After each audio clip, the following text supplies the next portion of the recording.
Ladies and gentlemen, please remain standing for the procession of our nation's colors and those of our veteran service organizations. As we march on the colors, the United States Navy Band will play the National Emblem March. Please place your hand over your heart or render a hand salute.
Please remain standing for the prayer for all veterans, delivered by Chaplain Michael McCoy Sr., Director, Chaplain Service, National Chaplain Center. Let us pray. Almighty and eternal God, who give us the freedoms we enjoy in this great nation, come visit us in this most sacred garden where many of our veterans have gathered and many of our veterans and nation's heroes rest. Fill our hearts today with thankfulness for our veterans who answered the call to defend the honor and just causes of our nation. We thank you for their patriotism, their devotion to liberty and justice, human dignity and rights, compassion and self-giving. We thank you for their diversity and for their unity in mission. Let all who would forget war reach out in compassion to those who must always remember. May the nightmares of all wars cease so that healing can take place. To honor our veterans, may each American find reason to love, not hate, and strength to build than to destroy. Renew our sense of unity, hope, and faith through times of testing and difficulties. God, give us a joyous spirit of celebration of our nation's veterans and their families. Bless us now with your presence in the name of our God, who challenges us to care. Amen.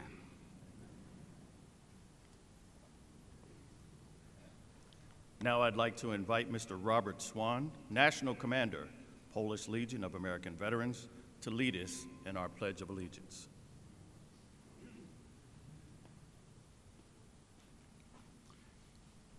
I pledge allegiance to the flag of the United States of America and to the republic for which it stands, one nation, under God, indivisible, with liberty and justice for all.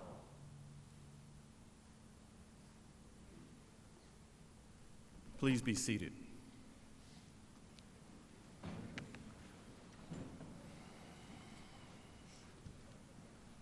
It is now my distinct pleasure to introduce the members of the Veterans Day National Committee. The committee was formed by presidential order in 1954 to plan this annual observance in honor of America's veterans and to support Veterans Day observances throughout the nation. Please hold your applause until I've introduced these special guests. If able, please stand when your name is called. Robert Swan, National Commander, Polish Legion of American Veterans, USA.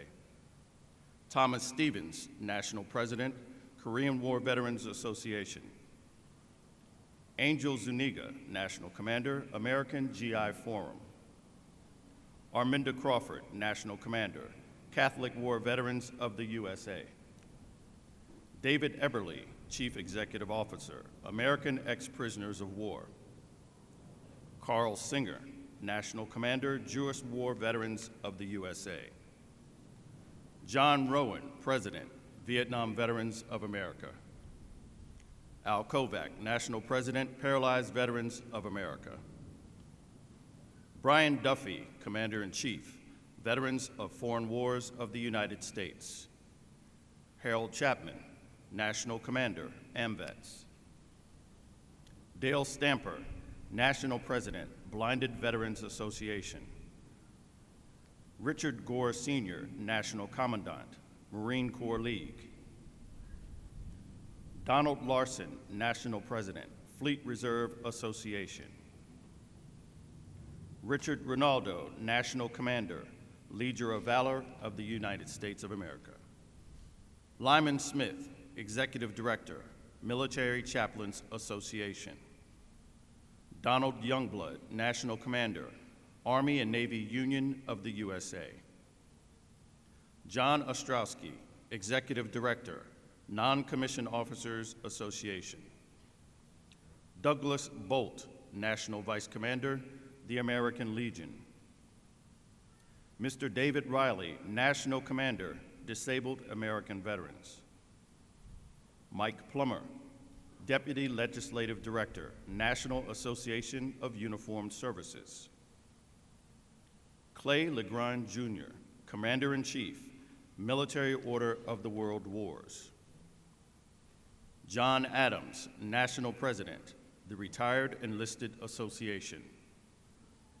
Herschel Gober, National Commander, Military Order of the Purple Heart. And Dana Atkins, National President, Military Officers Association of America. The associate members of the committee are located in the boxes to my left. I'd like to ask the presidents and national commanders that comprise our associate membership to stand and be recognized. Ladies and gentlemen, please recognize our Veterans National Leadership with your applause.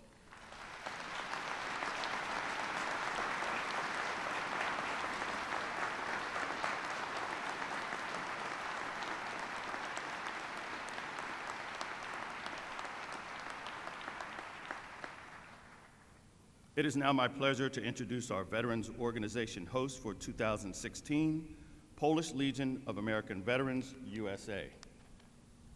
The Polish Legion of American Veterans, USA, also known as PLAV, is honored to serve as the host organization for the 2016 Veterans Day National Observance at Arlington National Cemetery. PLAV was founded after the end of World War I, holding its first official convention in 1921. Today, they celebrate over 95 years of providing assistance to veterans and their families. Chartered by Congress, PLAV represents over 3 million American veterans of Polish descent who have served in all wars and conflicts of the United States since its inception. With knowledgeable and trained service officers, as well as representation in Washington, D.C., PLAV continues to provide assistance to deserving veterans and their families, with posts and chapters around the country. Veteran and ladies auxiliary volunteers donate endless hours of service and help in VA medical centers, providing aid and support to hospitalized heroes. PLAV also has scholarships available at the national as well as state-level departments, providing financial aid to qualified students. They are represented today by their national commander. Ladies and gentlemen, please welcome Mr. Robert Swan.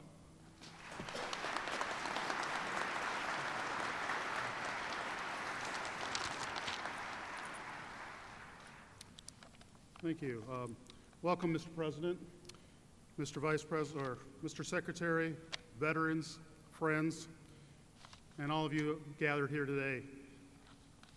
It is with great honor that I'm able to speak to you on this special day as this marks the 95th anniversary of the Polish Legion of American Veterans.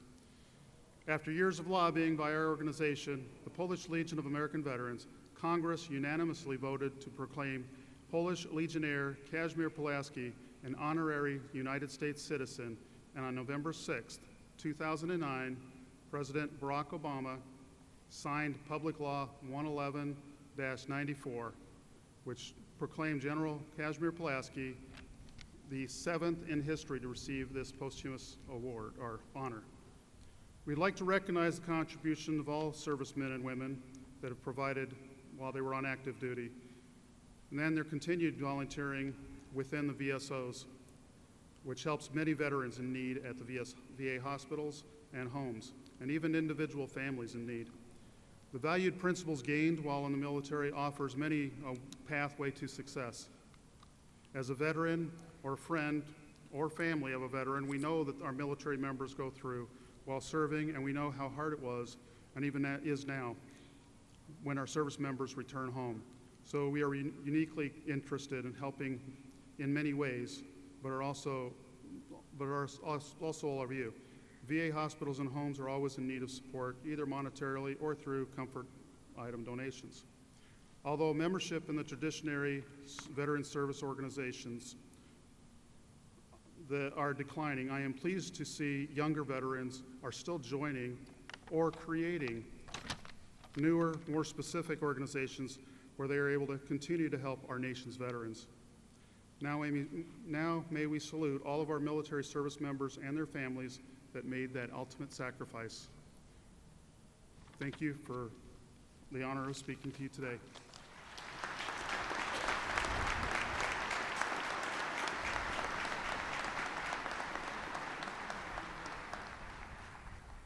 Ladies and gentlemen, please welcome the Honorable Ronald McDonald, Secretary of Veterans Affairs.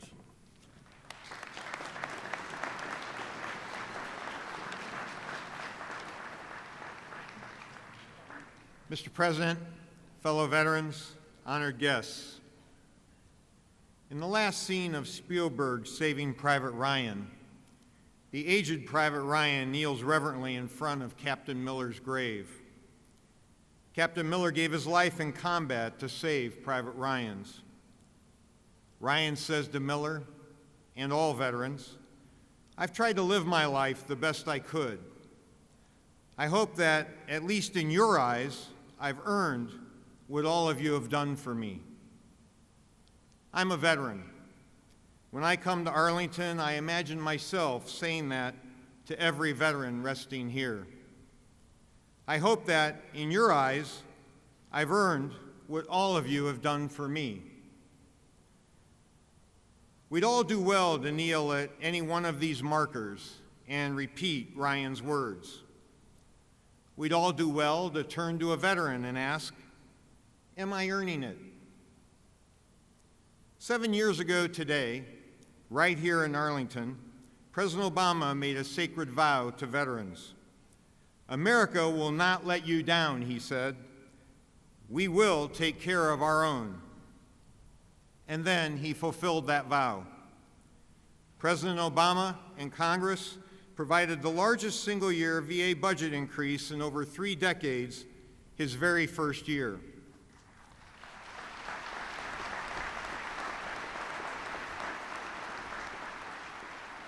Under his leadership, the VA budget has nearly doubled. He opened VA's doors to nearly 500,000 veterans who had lost their eligibility in 2003. And he supported 3 presumptive conditions for veterans exposed to Agent Orange. Today, even though there are 2 million fewer veterans than in 2009, there are nearly 1.2 million more veterans receiving some type of VA care and services. 1.2 million more veterans are enrolled for VA health care. 1.3 million more receive disability compensation. 500,000 more veterans have VA home loans, and we've seen a 76% increase in veterans receiving educational benefits. We've cut veteran homelessness in half since 2010. Veteran unemployment's dropped.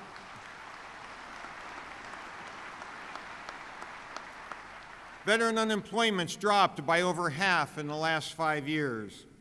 Unemployment for post-9/11 veterans has dropped by 70%. America will not let you down, the President said. We will take care of our own. He stood by that commitment year after year after year, and for good reason. America met Sergeant First Class Corey Remsburg when President Obama introduced him during the 2014 State of the Union address. The President had met Corey 4.5 years earlier in Saint-Mère-Église, France. Corey was one of the elite Rangers who'd parachuted in to commemorate the D-Day landings. Then, Corey returned to Afghanistan for his 10th tour. The President next saw Corey in a hospital bed at Bethesda Naval. He'd been grievously wounded by a 50-pound roadside bomb outside of Kandahar. Corey couldn't speak. He could barely move, but he gave the President a thumbs up. 3 years later, when the President and I traveled to Phoenix, President Obama quietly took a detour. He needed to see Corey. Corey had made a miraculous progress in the Tampa VA polytrauma unit. So this time, with help, Corey stood, saluted, and said what you'd expect. Rangers lead the way, sir. Corey's the epitome of that rare combination of qualities that characterizes the very best among us. A dogged sense of duty, indomitable courage, and plain American grit. President Obama admires that in Corey. He admires it in all American veterans. It's why he loves them.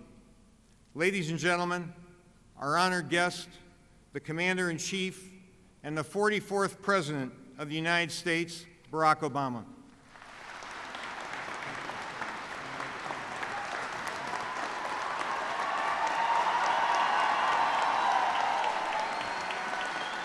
Thank you. Thank you so much. Thank you.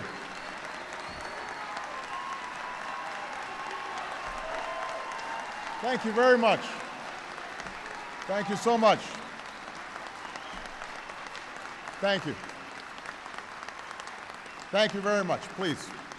Thank you. Thank you. Please. Thank you. Secretary McDonald, Mr. Hallinan, distinguished guests, and most of all, our extraordinary veterans and your families. The last time I stood on these hallowed grounds on Memorial Day, our country came together to honor those who have fought and died for our flag. A few days before, our nation observed Armed Forces Day, honoring all who are serving under that flag at this moment. And today, on Veterans Day, we honor those who honored our country with its highest form of service. You who once wore the uniform of our Army, Navy, Air Force, Marines, or Coast Guard. We owe you our thanks.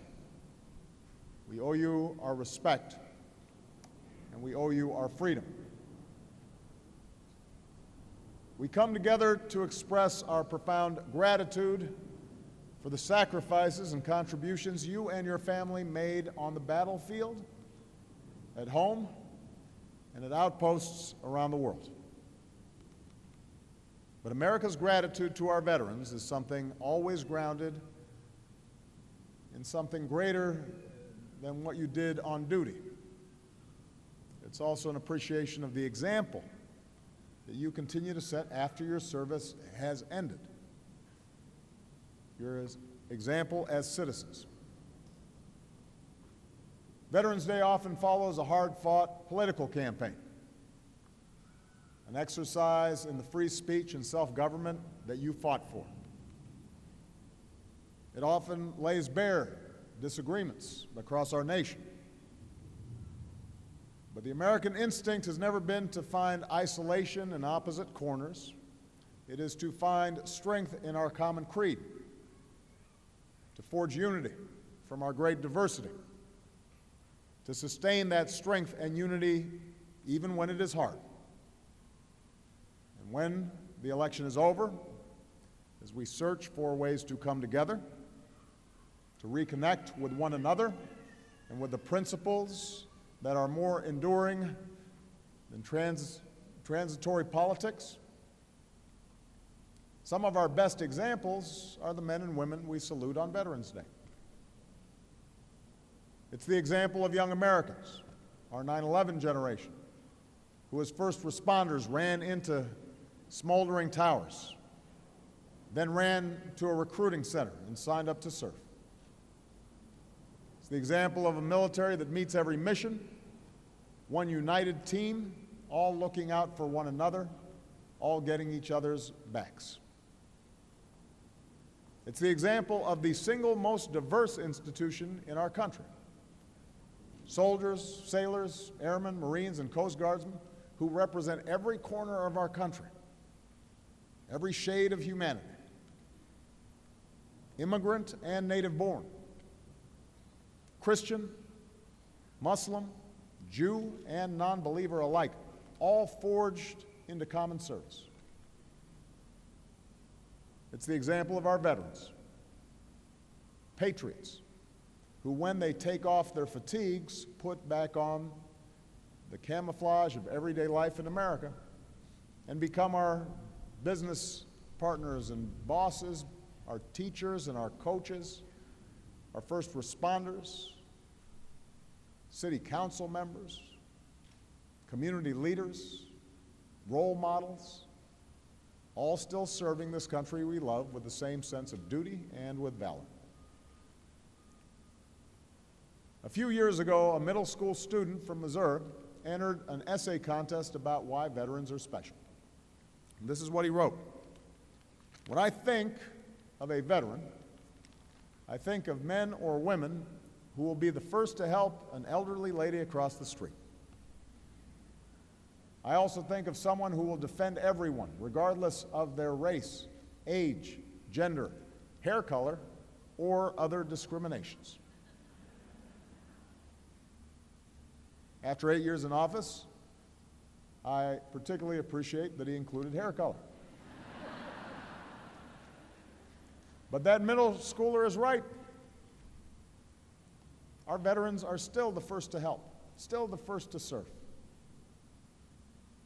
They are women, like the retired military policewoman from Buffalo who founded an AMVETS post in her community and is now building a safe place for homeless female veterans with children.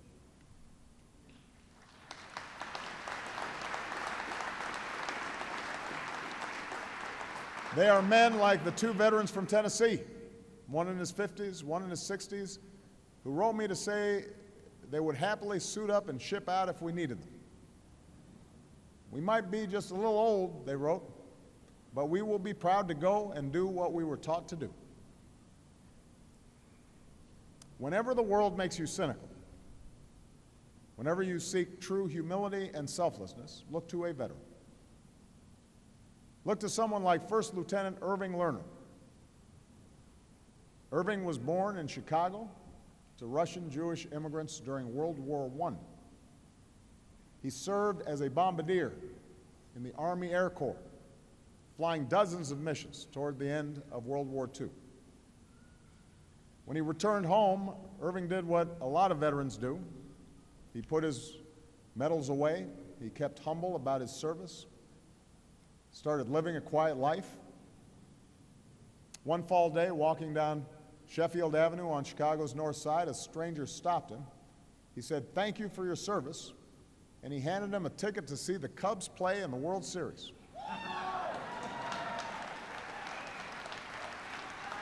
Now, it's a good thing Irving took that ticket, because it would be a while until his next chance. Irving worked hard managing the warehouses for his brother-in-law's tire company. He got married to a sergeant in the Women's Air Corps, no less. He raised 4 children, the oldest of whom, Susan, is celebrating her 71st birthday today. And on a June morning, many years ago, another one of Irving's daughters, Carol, called to check in. Her mother answered, but was in a rush. "We can't talk," she said. "Your father is being honored, and we're late." Carol asked, "Honored for what?" And the answer came, "For his heroism in the skies above Normandy exactly 50 years earlier." You see, Irving's children never knew that their father flew over those French beachheads on D-Day. He never mentioned it. Now, when they call to check in, his children always say, "Thank you for saving the world." And Irving, sharp as ever at 100 years young, always replies, "Well, I had a little help." Whenever the world makes you cynical, whenever you doubt that courage and goodness and selflessness is possible, then stop and look to a veteran. They don't always go around telling stories of their heroism, so it's up to us to ask and to listen, to tell those stories for them, and to live in our own lives the values for which they were prepared to give theirs. It's up to us to make sure they always get the care that they need. As Bob mentioned, when I announced my candidacy for this office almost a decade ago, I recommitted this generation to that work. And we've increased funding for veterans by more than 85%. We've cut veterans' homelessness almost in half. Today, more veterans have access to health care, and fewer are unemployed. We help disabled veterans afford prosthetics. We're delivering more mental health care services to more veterans than ever before, because we know that not all wounds of war are visible. Together, we began this work. Together, we must continue to keep that sacred trust with our veterans and honor their good work with our own, knowing that our mission is never done. It is still a tragedy that 20 veterans a day take their own lives. We have to get them the help they need. We have to keep solving problems like long wait times at the VA. We have to keep cutting the disability claims backlog. We have to resist any effort to outsource and privatize the health care we owe America's veterans.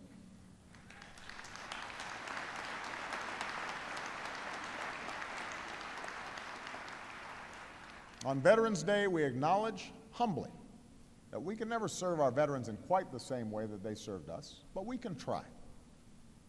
We can practice kindness, we can pay it forward, we can volunteer, we can serve, we can respect one another, we can always get each other's backs. That is what Veterans Day asks all of us to think about. The person you pass as you walk down the street might not be wearing our nation's uniform today, but consider for a moment that a year or a decade or a generation ago, he or she might have been one of our fellow citizens who was willing to lay down their life for strangers like us. And we can show how much we love our country by loving our neighbors as ourselves. May God bless all who served and still do. And may God bless the United States of America.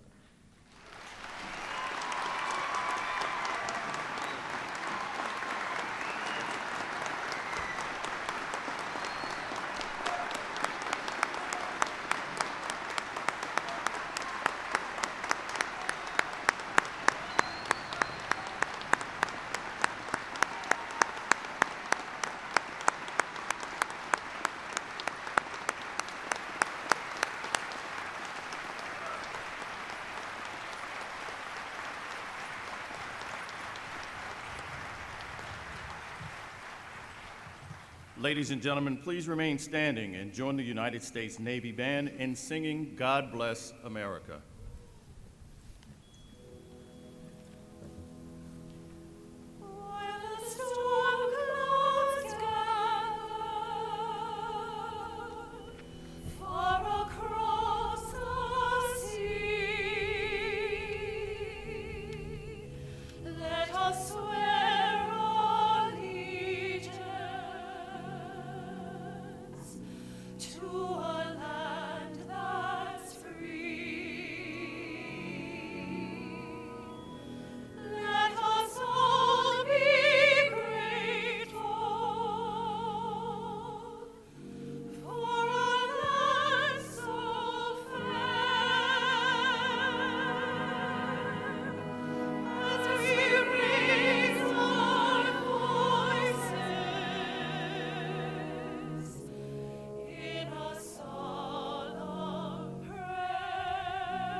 Ladies and gentlemen, please remain standing as we retire the colors. Retire the colors.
This concludes the 2016 National Veterans Day observance.